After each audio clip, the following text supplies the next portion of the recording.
Welcome to our growing community of 21st century global seekers who seek to be educated and delighted at the cutting edge.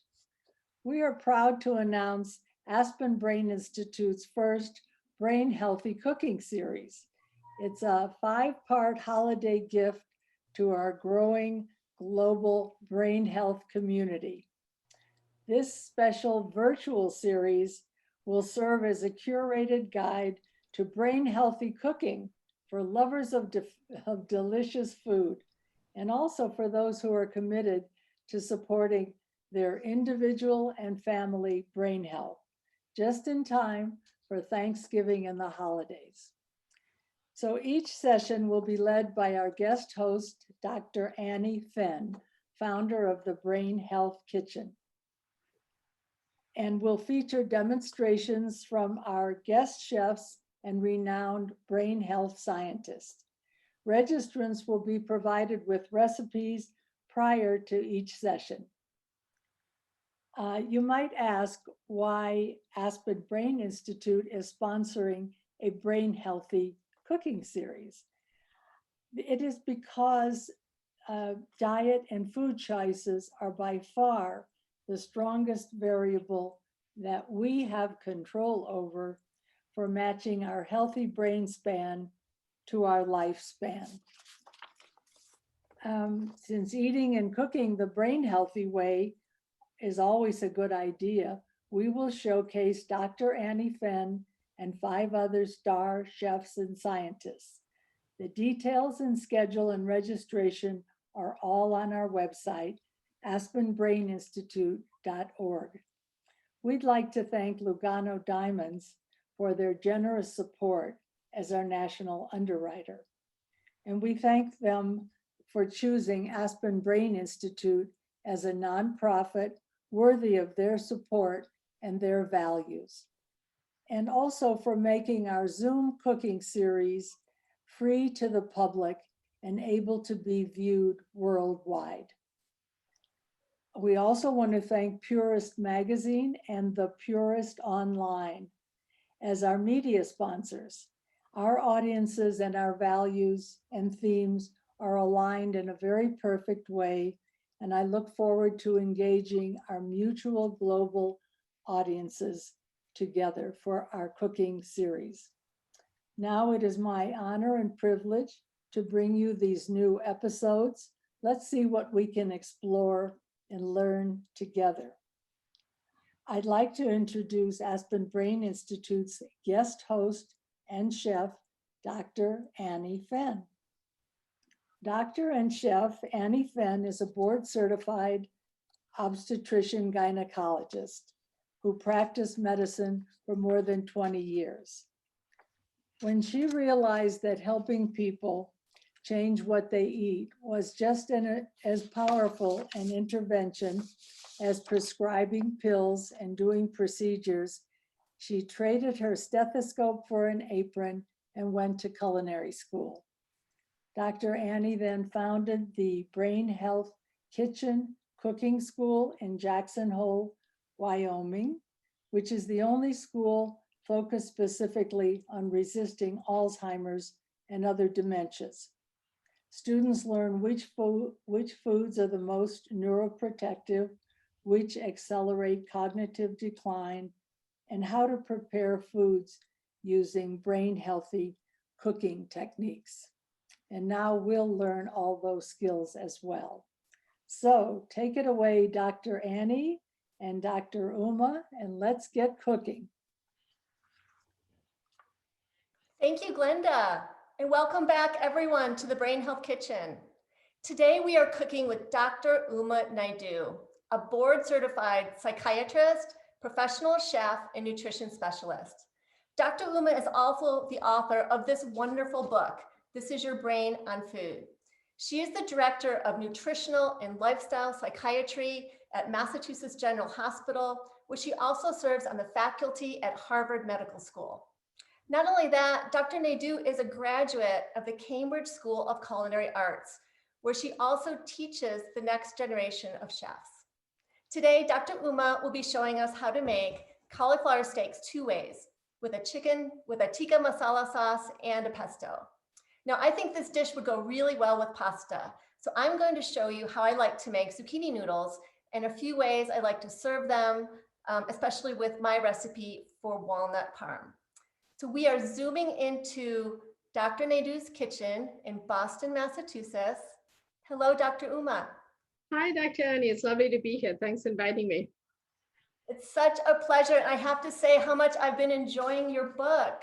Thank you. Thank you. I love hearing that. So I appreciate it very much. There are also recipes in there in chapter 11. So there are fantastic recipes, and each chapter talks about a different mental condition and the science behind eating to either alleviate these conditions or prevent them.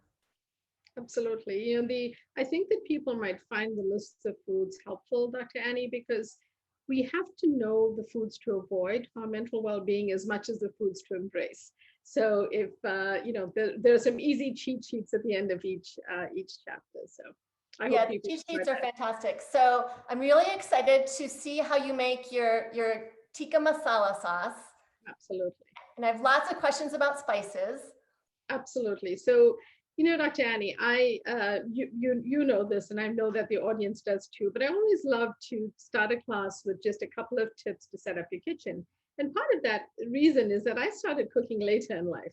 Although I went to culinary school as a child, I came from a very large Indian family, and there were always multiple cooks in the kitchen. So I hung around and I mostly baked, but I watched everything. But I learned some really useful tools that made my job so much easier when I went to culinary school. So, the first thing, of course, we wash our hands. The other thing is I always use a piece of cloth, if you can see this, or a moistened paper towel beneath any chopping board so that it doesn't slide. And especially since I'm going to be cutting a cauliflower into steaks today, I wanted to be aware that if anyone's cooking along, to try that as well. The third thing is that I always keep a bowl, and if you do any composting, it's a great way to toss aside the vegetables that you're cooking, the parts that you won't use for vegetable stock and that you're going to be throwing out, you can use for composting. And then the last tip is to have everything set up. I'm not sure that you can see all of my counter, but I have my spices lined up. I have my mise en place, basically everything in its place for both the marinade, for the chicken tikka masala. I say chicken tikka masala so that people know that it's the same masala that you could use for chicken. But actually, I really love it on a cauliflower steak. But if you tasted it, you might have had it in a restaurant in a chicken dish. And then the pesto is really my version of a really neat way to get in healthy brain, nuts that are good for your brain, but also greens that, are excellent because of the folate content, but also are brain healthy ingredients. So I think it's a neat way to just make that work out for you. That's what I'm up to today. Oh, it all sounds so delicious. I'm really interested in how you cut your cauliflower steaks. Absolutely. This is always difficult for people to learn. Absolutely. The supermarket does cut them for you. Certain places will, but they charge a lot more for doing that. And when you figure this out, it's pretty simple. All you need is a good sharp knife.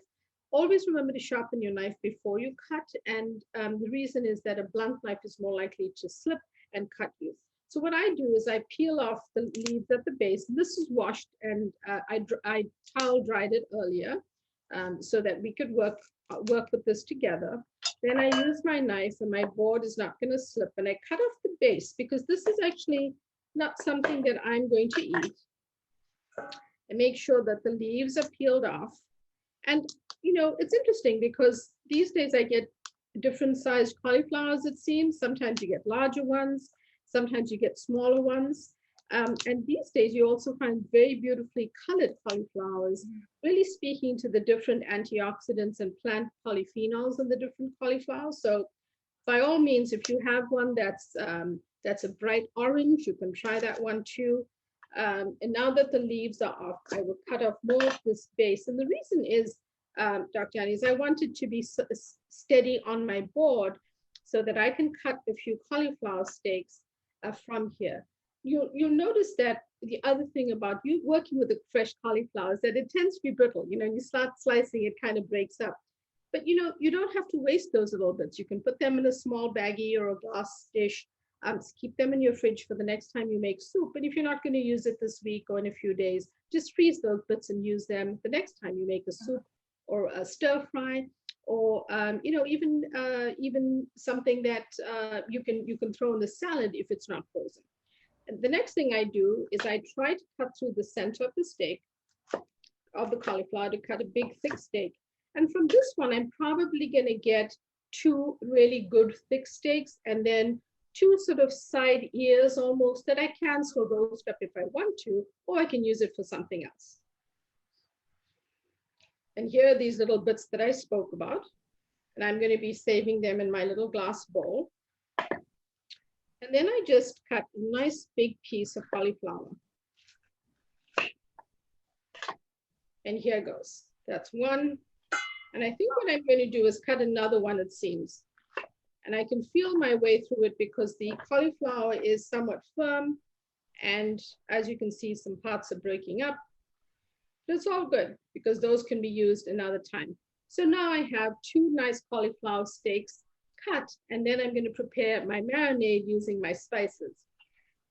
The first thing I would say is that I have my spices usually in what I call a spice dabba, which is one of these, and they kind of keep your spices in them. You can look at the beautiful colors.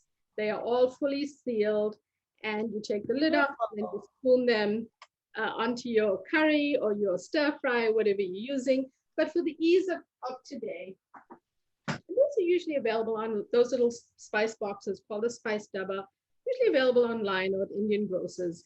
And I love to store it that way because it seals up the aroma of the spices, and also it's easy to use and makes it faster. What I did today is I laid out all the spices, and I have a bowl to mix the marinade.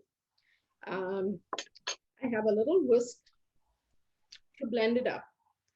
And it's going to be super simple. You can probably find a recipe for tikka masala on the internet, and it might have upwards of 10 or 11 ingredients. I just simplified it for you because there's some basic Indian spices that you want to get in to this dish. And you can, if you have a recipe which embraces more spices, by all means, add them in. But just to get you going today, I want you to have a basic recipe that you can add for whatever dish that you're using a tikka masala for. So the first thing I do is I start with my garam masala. Garam masala is a blend of different types of spices which are roasted and then ground up. And you can purchase as a garam masala spice, or you can make your own. It's really up to you. Mine has some ground cloves, ground cinnamon, cardamom, and a couple of other things in it, as well as a tiny bit of black pepper. The next thing I'm going to do is add in some chili powder, which is actually cayenne pepper. So if you can't get the chili powder from an Indian grocer, using cayenne is pretty much the same spice. It's basically made from chili peppers and ground. The next ingredient is one of my favorites. It is turmeric. And I always add a pinch of black pepper when I use turmeric.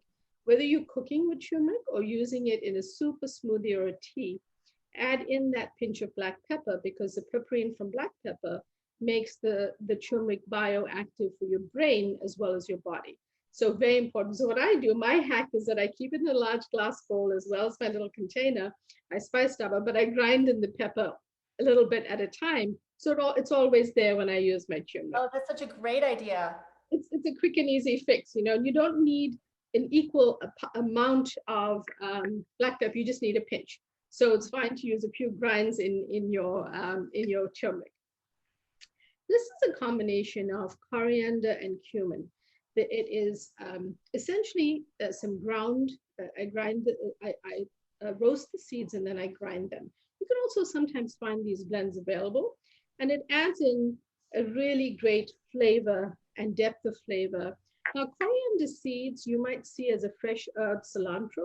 It's the same thing. It's just that this is the dried seed that's roasted and then ground to make the spice. Then I'm going to add in a little bit of salt. And remember, my pepper is already with my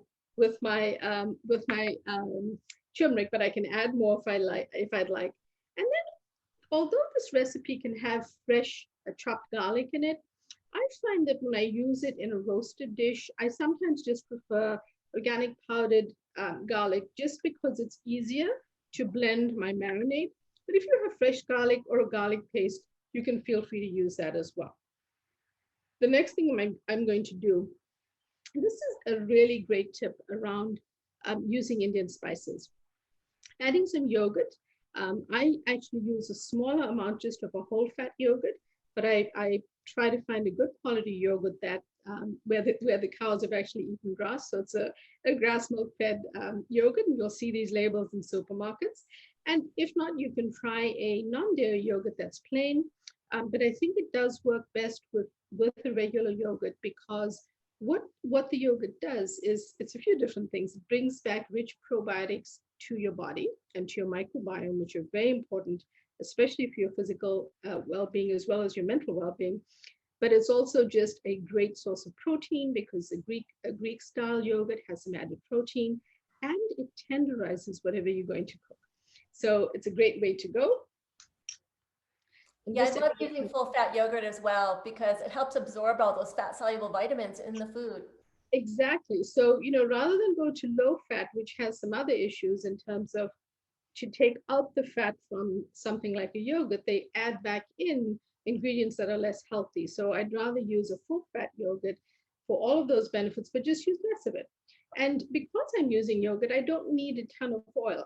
When I'm roasting, I prefer to use avocado oil, just using really a drop, which is another way to make this a slightly healthier marinade. Then I have a whisk, just blend this up.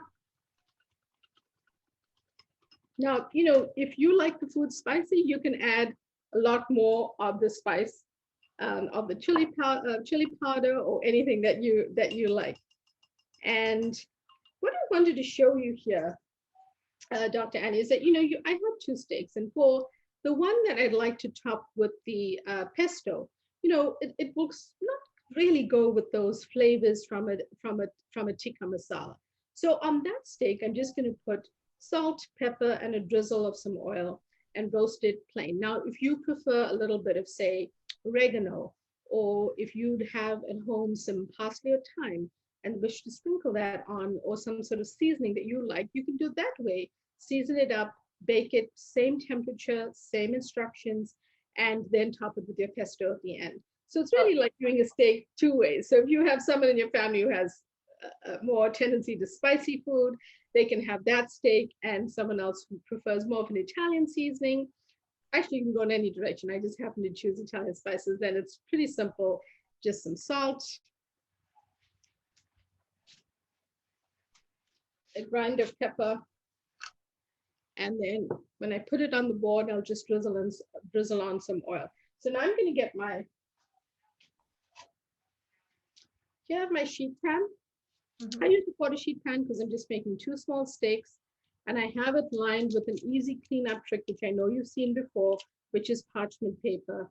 And I like to use it because that way there's less cleanup needed, and it's not going to cause the cauliflower steaks to stick. So I'm just going to put on my plain cauliflower steak. Like I said, they were all clean, and have some salt and pepper. Drizzle on just a drop of some oil so that it'll roast up. You can add a little more if you like. And then I'm going to add my other steak. And to brush on, because the cauliflower is kind of knobbly, Dr. Annie, I like to use a brush to that's a great tip. To fill it in, because you want the flavor. And I think anyone who's eaten cauliflower, I love cauliflower. It's so rich in nutrients, but it needs some help in the flavor department. So I think that I happen to like the silicone brush, and I'll show you why. Let me just put this down for a second. The head comes off.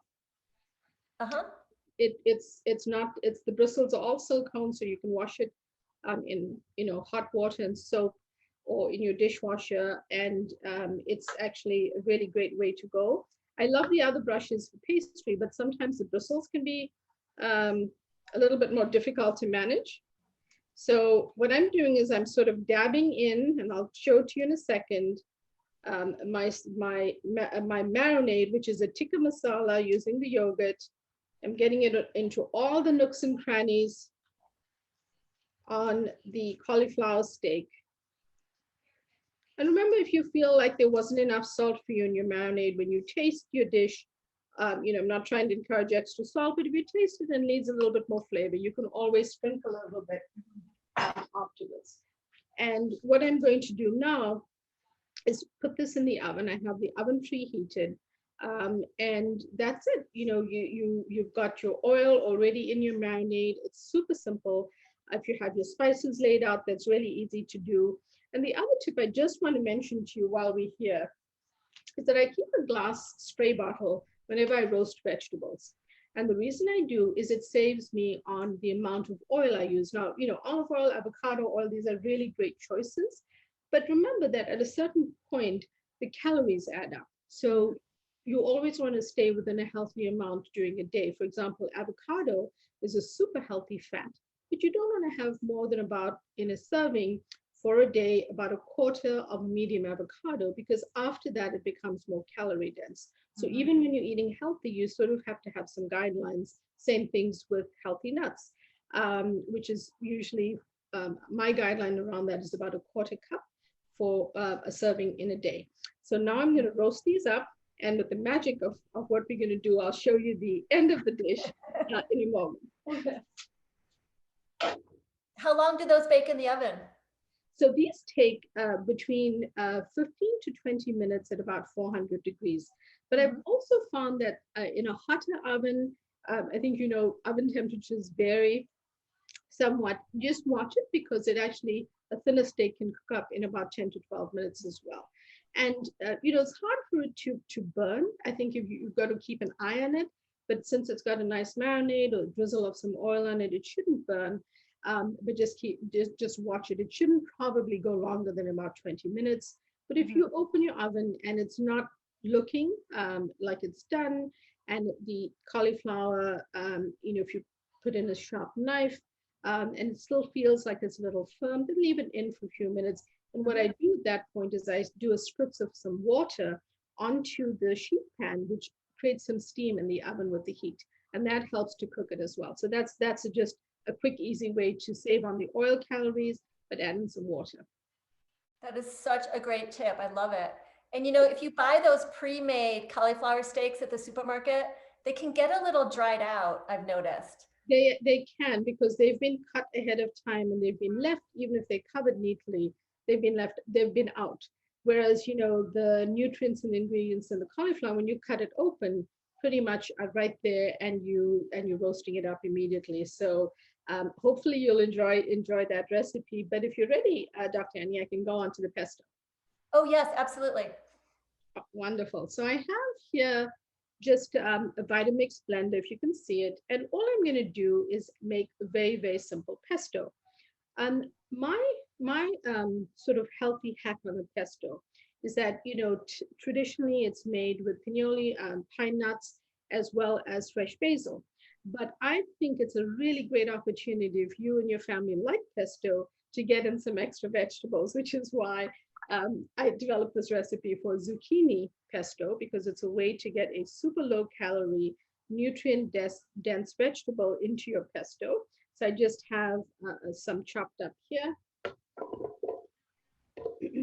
I've never put zucchini in my pesto. This is so brilliant.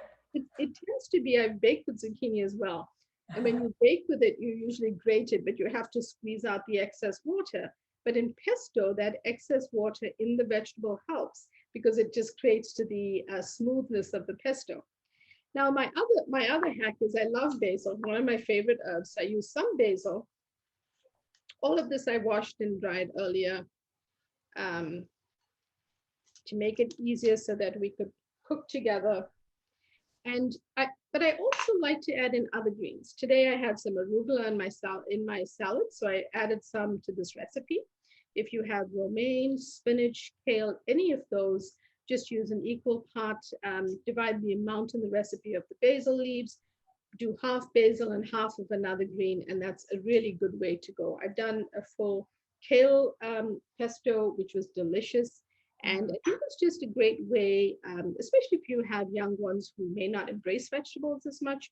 It's a great way to add in the vegetables to a pesto because they're getting a lot of healthy nutrients, but it still looks green.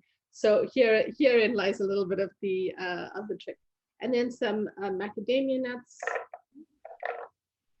Now, I used to think macadamia nuts were high in unhealthy fats, but then I did some research and I found out they actually have the same type of fat as an olive oil. They do. And that's why it has become one of my preferred nuts to cook with. And, you know, I still use almonds and I use walnuts, but I use those less because sometimes the omega-6, omega-3 ratio can flip, and you don't want the omega-6 ratio to be higher because that sets up your body more for inflammation. So in smaller quantities, as a little snack now and again, it's fine. If I'm cooking or baking, I tend to go toward macadamia. And then I love to actually, when it's done, add in zest and some lemon juice and water in here. This is the other little hack is I always use a little bit of water. And today what I did is I stirred up some fresh lemon juice with the water. I'm going to add in my salt. And with this recipe, I also taste it afterwards, as I'm sure you do, Danny, and just see that what seasoning does it need. And then I have some oil. Yeah, some people are more salt sensitive than others. And, you know, once you cut out a lot of the processed foods in your diet, you know, you find that you can actually add salt back in because you're cooking everything from scratch. Exactly. Absolutely. I couldn't agree more. And the other thing I added in was my Parmesan cheese. Have my blender on, and I'm just going to be very noisy for a second.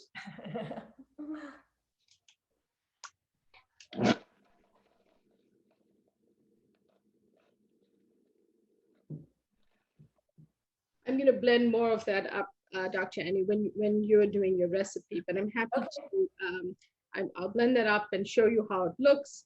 Would you like to see my completed dish now or later? Let's show them all at the end. Perfect. Yes, and you can work on that a little bit too if you need to assemble it while I'm doing the zucchini noodles. That was so amazing, and thank you for giving us a streamlined tikka masala sauce, because I love tikka masala so much, but the long list of ingredients sometimes, you know, it's just daunting. It's daunting, and also, you know, people are not going to buy 12 or 13 Indian spices if they don't use them. Right. And I think it's wasteful unless you have a repertoire of recipes that you want to try. By all means, then go ahead. But if not, you know, some turmeric, coriander, cumin, and chili powder, and some garam masala are some basics that you can use in many different Indian recipes. And, you know, the different spices obviously bring a different flavor. But if you're learning to make these recipes, you are getting a really good, robust flavor from these. And you don't have to worry about the you know, mango powder and all the other cool things, but still, it's a lot to incorporate. It can be a lot. It can be a lot. Well, I'm really excited to try that. I know everyone in the audience is as well. So I thought I would show, to go along with your pesto, just how I make zucchini noodles. You know, spiralized zucchini became really popular a few years ago. And a lot of people might have gone out and bought a tabletop spiralizer, which is an inexpensive kitchen gadget that turns vegetables into noodles. And a lot of people I know that come to my cooking school, they say they have one of these at home, but they don't know how to use it. Or they're afraid to use it because it's got like these really sharp pieces in it. So rule number one with a spiralizer is you don't want to touch the blade. We don't want to see you in the emergency room because you're cleaning this with your hands. I just rinse it under running water. So that's rule number one. You never want to touch that. Rule number two is you want to purchase a spiralizer that has a vacuum suction cup on the bottom, because it's really important both for safety and also because it would drive you crazy otherwise. It has to suction to your countertop. You don't want it moving around at all. And so it doesn't work on wood. It does work on a countertop like granite or corian or something like that. Now, zucchini is sort of the gateway vegetable for making vegetable noodles. That's because it's soft, it's easy to work with, but do make your life a little bit easier. When you shop for zucchini to spiralize, make sure you pick out a nice straight zucchini. You don't want like one of those yellow squash that's all crooked. That's going to be really hard to spiralize, as you'll see in a minute. And then cut it down to a manageable size. I like to cut a zucchini this size into 3 segments, and I'll spiralize each one individually. And now you want to put the smallest end of the zucchini segment against the blade. And then you want to firmly get this part in there. And now while I'm doing this, I'm not touching any of those sharp parts. And then, I mean, I can make zucchini noodles faster than I can make traditional pasta for dinner, because you actually don't even have to cook these. You can just toss these with a hot sauce. And because zucchinis are so soft, just tossing them with the hot sauce actually is enough to cook them. You can also saute them in a pan with olive oil and a little bit of salt. And this was a third of that zucchini. You get a lot of zucchini noodles out of 1 zucchini. Another trick that's really important is that if you do the zucchini all in one go, you can sometimes get noodles that are like 5 feet long. My students have tested this theory. So I always have some scissors with me, and I like to just cut them down into manageable sizes, like, you know, like the length of a strand of spaghetti that you would eat normally. And that just saves you a lot of hassle later, and it's a little bit kinder for the people that you're serving. So now I have my zucchini noodles. Like I said, you could just eat these as is. You could put them in a frying pan with a little bit of olive oil and salt, and then top them with whatever sauce you want. I'm going to do a combined noodle dish. The way I got my family to start eating noodles that were not really noodles was I started combining them with traditional pasta. And I found that that's actually a really nice way to enjoy it as well. So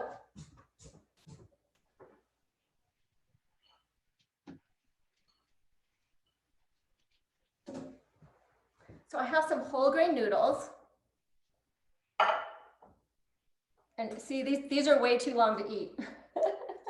And I have my zucchini noodles. And this is just a good way to introduce, you know, to whoever you're serving or yourself, a way to cut back on the carbs in your diet and just add more vegetables. Whenever you substitute, you know, a vegetable like zucchini for something that is more refined and processed, it's totally going to be a win for your brain health. And then to top our pasta, I thought I would show you how I make walnut parm. Now, walnut parm is a substitute for traditional Parmesan cheese, which I love and I have nothing against. But I love walnut parm in its own right because it's this umami flavored condiment that goes well with so many things. And it features walnuts. So walnuts are one of my favorite brain healthy nuts for the prevention of age-related cognitive decline. I keep these in the freezer. And all I do to make the parm is in a food processor, I add walnuts, nutritional yeast, a little bit of flavorful salt. This is a smoked salt, some miso paste, and some garlic. And I put that in a food processor and it comes out looking, you know, just like Parmesan cheese. It's crumbly, it's delicious, it's a little bit garlicky, and it makes such a lovely topping for pasta. I add a little bit of extra virgin olive oil. Like you said, not too much, because although we know it's good for you, it's also really calorie dense. And so you don't want to overdo it with olive oil. And so this is my zucchini noodles with whole grain noodles and walnut parm. And that's it. Now, if you haven't ever cooked with nutritional yeast, it's kind of an interesting ingredient. Sometimes you find it in the supplement aisle from one of these brands. It's actually a brand that sells supplements. And then sometimes you find it in the baking aisle, but these are actually active yeast flakes. It's not the kind of yeast that you use to bake bread. It's a different variety of yeast. And I like this because it's got a cheesy aroma. It's got a really great flavor. And also it's high in vitamin B12. So it's a great addition to your diet, especially if you don't eat a lot of meat or seafood, which is traditionally where we get a lot of our B12.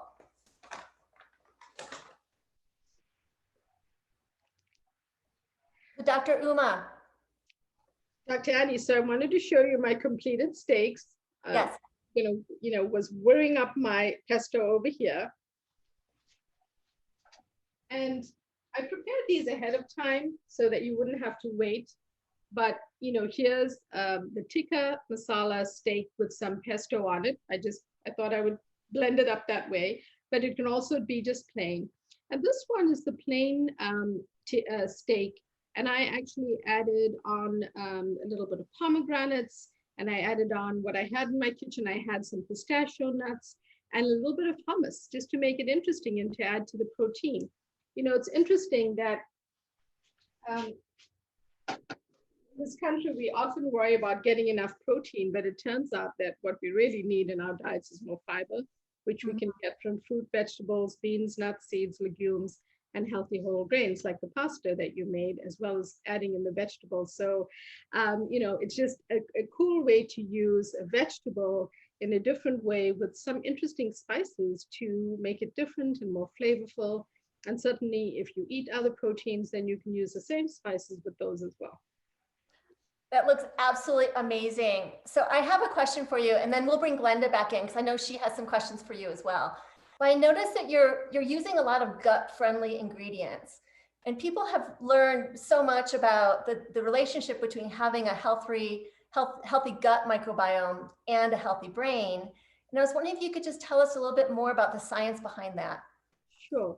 You know, it turns out that for one thing, just as an aside, some of my work in nutritional psychiatry really has come to the forefront because, you know, we used to speaking to our doctors about a family history of diabetes or an elevated cholesterol, but we don't talk to our doctors about our brain and our brain health. And it, you know, from the name of your organizations, you know that the brain is super important.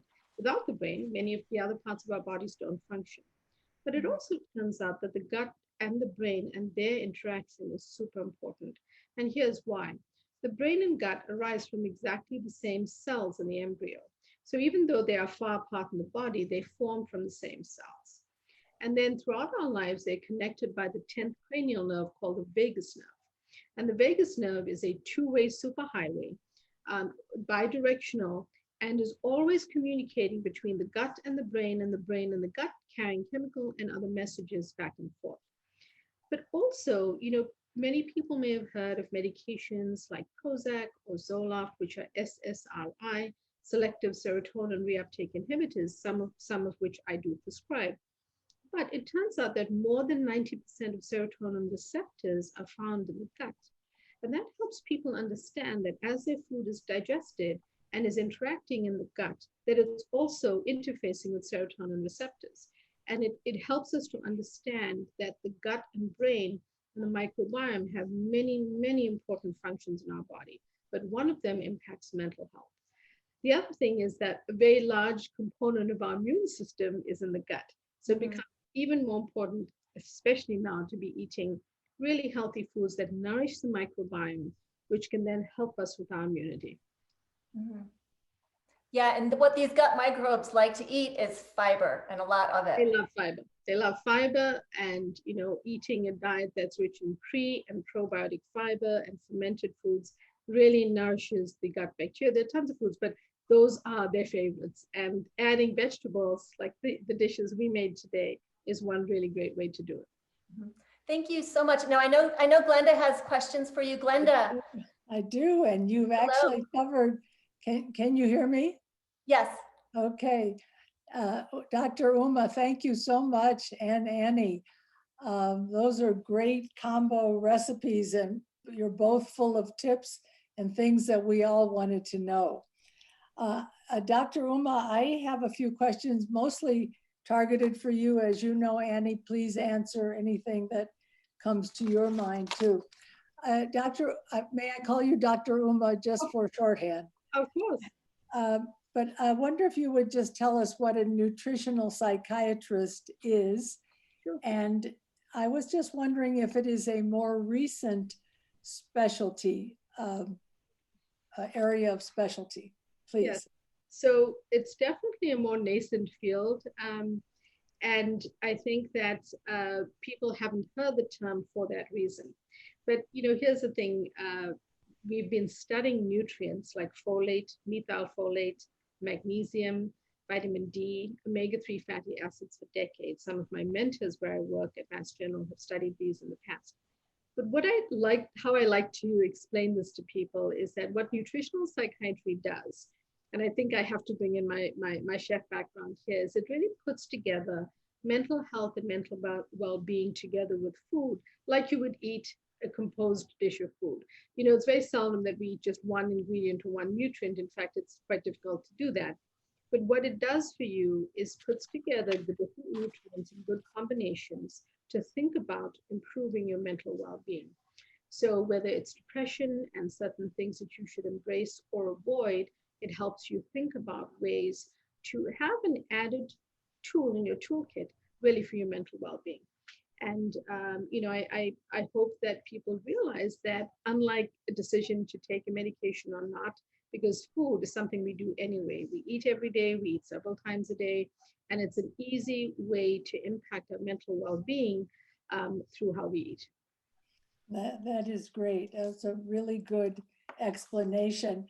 And you've almost answered my next question, but let me just say that I've so enjoyed reading your book and using your book, This Is Your Brain on Food. Thank you. By the way, Dr. Uma, is this your first book? This is my on first this subject? It's my first book, and at the same time, I'm also writing the academic text on the same subject for the American Psychiatric Association, which will be out next year. But this is my first book, and thank you for appreciating it. It's really all about these tips to eating better, and it has the research background in the end notes at the back of the book, so you can always look it up. That is what I loved, is all the scientific backup for all these ideas. And the tagline of your book says, it is a guide to the surprising foods that fight depression, PTSD, ADHD, OCD, etc. So for me, I find it really surprising that foods and food choices can fight so many mental health conditions, because the mental health conditions, I mean, everything is hard to heal, but mental health has been very, very difficult. And as you say, we've gone to pharma and have some choices there. But the fact that food can fight so many different ones if you're using the right foods and science-based and understanding the things you're talking about the gut-brain axis and the food-mood connection. That's my favorite one now, because everybody has that situation at some times in their life, whether it's a mental health condition or not. But food-mood connection is really important, and for the layperson, not well understood. So we really appreciate the science and the evidence base in your book for these conditions with food that is a risk factor that we have control over 3 times a day. So all of this information helps us so much. So just an example, what about eating to fight depression and anxiety? What would that look like? What might that look like? So, we think about, there are some basic pillars that I talk about. And some of those we actually covered with Dr. Annie when we were talking about our recipes. Yes. So these are things that a person should be doing anyway, because of that very important gut-brain axis. So embracing prebiotic and probiotic foods, fermented foods, and fiber, which you can get from the vegetables we just cooked today, as well as from what I mentioned earlier.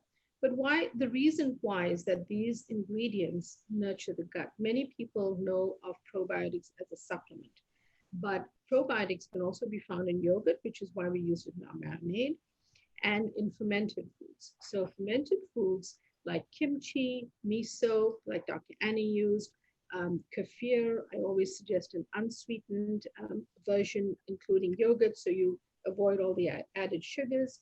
Those things also help nourish and nurture those microbes in the gut. Many people don't always know what a prebiotic food is. A prebiotic food is very, very simply, think of the allium family. We used garlic today, onion, leeks, and those types of things, but several other vegetables. And again, they provide nourishment for the microbes in your gut. So that's one thing a person should try to do.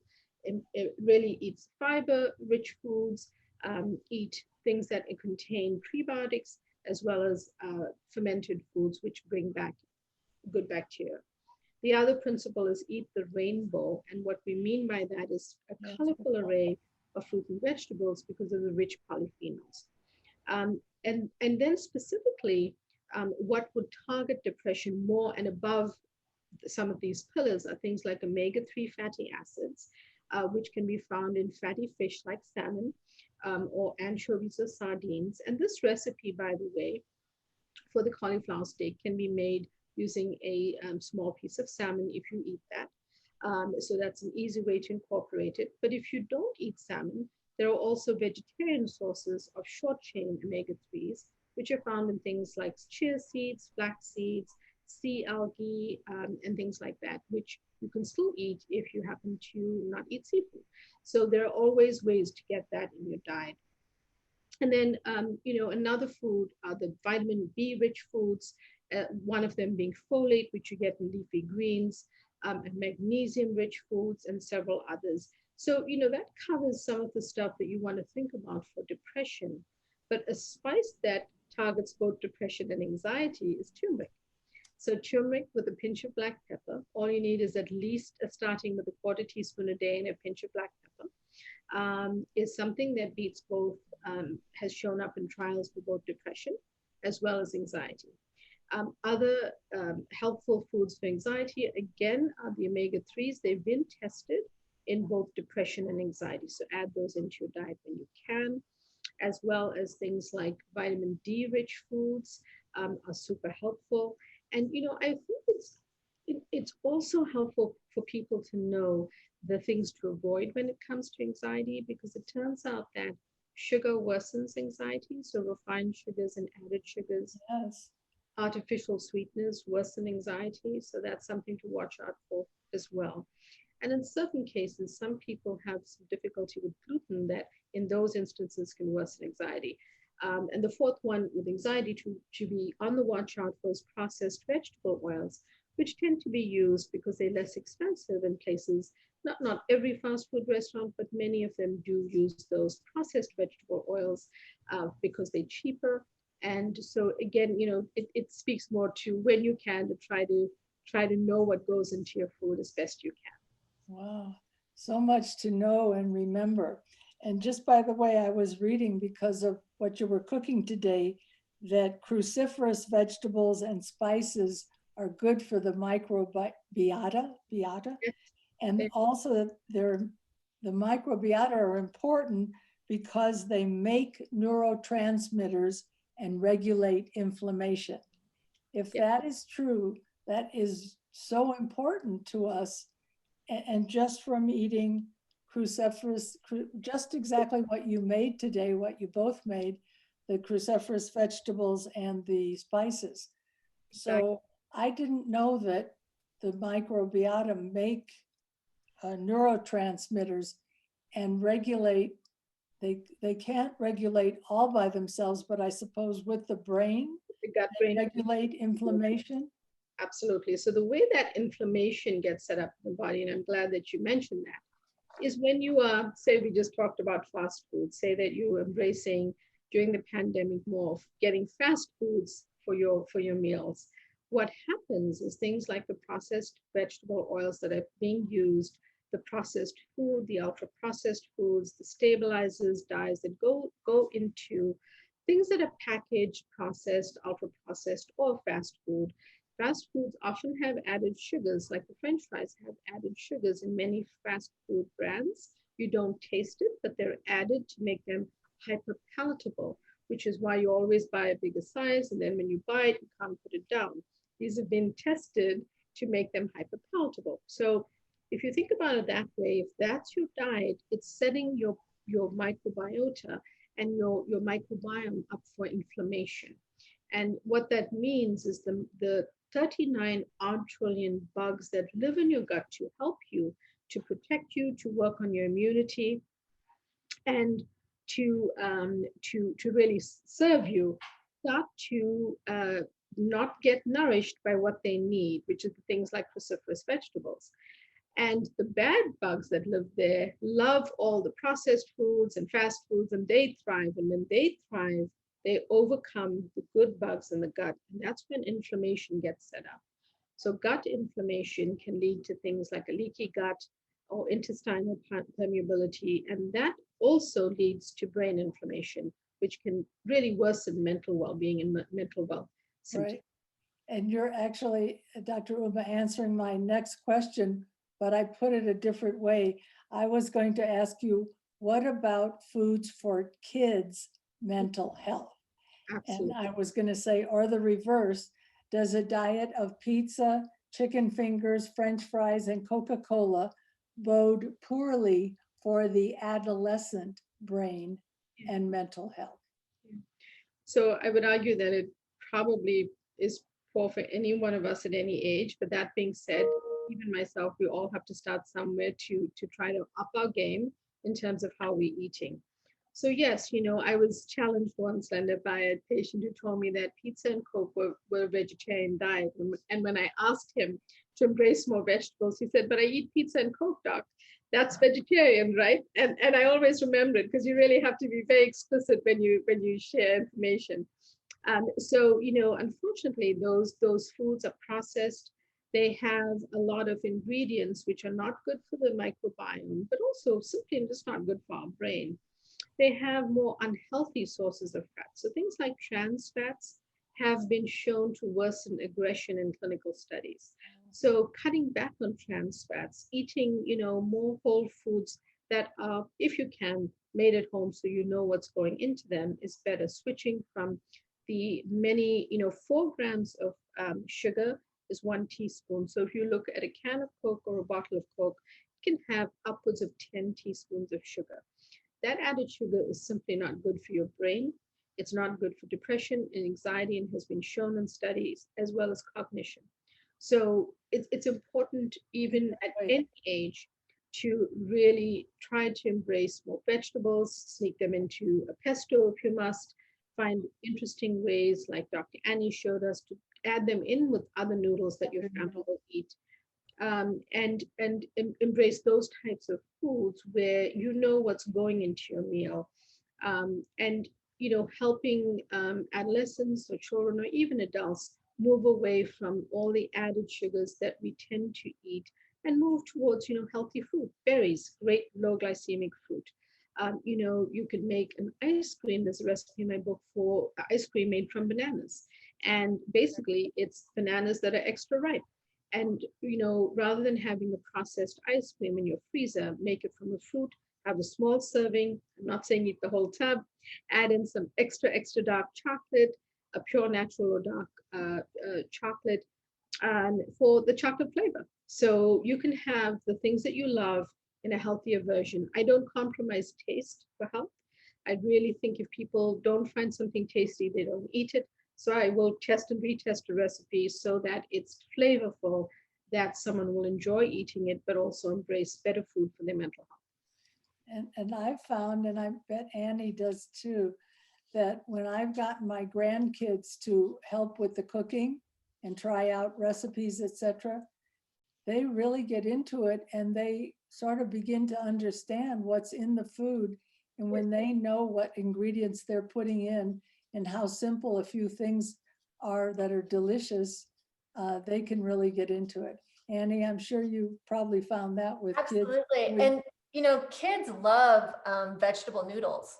So Yes. they may not have a certain bias against it that we might have as an adult, or I introduced it to my children when they were teenagers already. So it was a little bit tough sell, but children totally embrace this kind of a kitchen project. I mean, who wouldn't? Because you can make noodles out of carrots, out of leeks, out of rutabagas, out of sweet potatoes. I make sweet potato fries by taking a sweet potato, putting it through the spiralizer, and then dust it with cumin and salt and pepper and put it in the oven. And that's, a new version of French fries with very little bit of oil. So kids love this stuff. It's so important to get them started early. They love the colors, they love the excitement of being involved. And it's one way to, as you said, Glenn, it's getting them involved teaches them in a natural way that these foods are just healthier for them and for their brain and their bodies.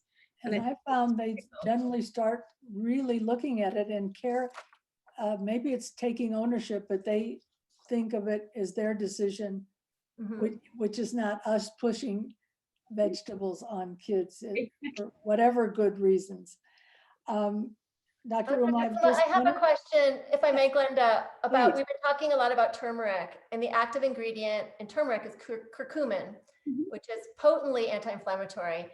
So people sometimes take curcumin as a supplement. And I was Yes. just wondering what you thought about that. Is it equivalent to, that quarter teaspoon a day that you would recommend for anti-inflammatory benefit? So I feel that, if someone's taking a supplement and they're feeling well and they've run it by their doctor, and I say that because, as you know, Dr. Annie, grapefruit is a super healthy fruit, but certain people can eat grapefruit and it can interact with medications that they take. So that's why I say, always make sure you check with your doctor Mhm. what supplement you're taking. When it comes to turmeric, you can certainly take the supplement. Many of them now even have the black pepper added for you. Mhm. But I feel that it's such an easy spice to add to your food, even if you don't cook. And I think that you start with a quarter teaspoon. Studies have shown that you can use quite a large amount of turmeric in your food, but you must embrace the flavor and enjoy what you're doing with it. So I would say between about a quarter teaspoon to maybe 2 to 3 teaspoons, or a little bit more a day, are completely good for your diet. I think that what supplements do, take, for example, the case of saffron. Saffron, as well as turmeric, show up in a lot of clinical studies of mood disorders and help depression.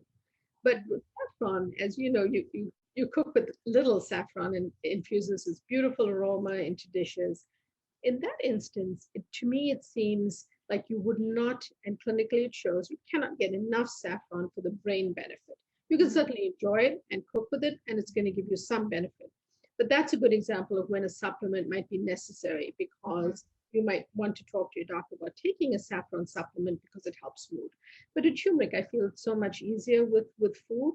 And I would try it that way and add on a supplement if you feel you're not getting enough. Thank you. I have one last question. Dr. Uma, I was interested in your chapter in your book on libido and recipes for libido enhancement. I'm interested because, one, it's just interesting, but two, I don't find that in many recipe books. And I wondered, is there a difference between men and women and libido enhancing recipes? Yes, Or ingredients? Sure, there are definitely some slight differences. And I think that, for the most part, there's some crossover foods that we know about. Things like super dark chocolate, you'll be happy to know, pomegranates, strawberries, and things like that. And then there's some finer differences. But I would say that a couple of things about libido. Some of the reasons that I made sure to cover that chapter was because certain mental health medications can actually lower people's libido. So someone who is struggling with mental health symptoms, is taking a medication, might also have the side effect of some of these medications. So I felt it was important for people to have more ways to handle that. And food was one way. So, it starts off with those basic pillars, and then you go to specific foods. Things like pistachio nuts did show to be positive for men. So I think it's really just working through those in the chapter and trying it. Thank you for that. Well, we are running out of time. This has been super fantastic. Annie and Dr. Uma, you're a great team. You are beautiful presenters and true professionals. Thank you so much for making our first Aspen Brain Institute Brain Healthy Cooking Series a great success. Thank you so much. I'm just going to end and remind people that this session was recorded and will be available on our website, aspenbraininstitute.org, in just a few days. So see you all next week in the Brain Health Kitchen, and let's all get cooking. Ciao, everybody. Thanks, Thanks again. everybody. Thank you. Again, Dr. Annie and Dr. Uma.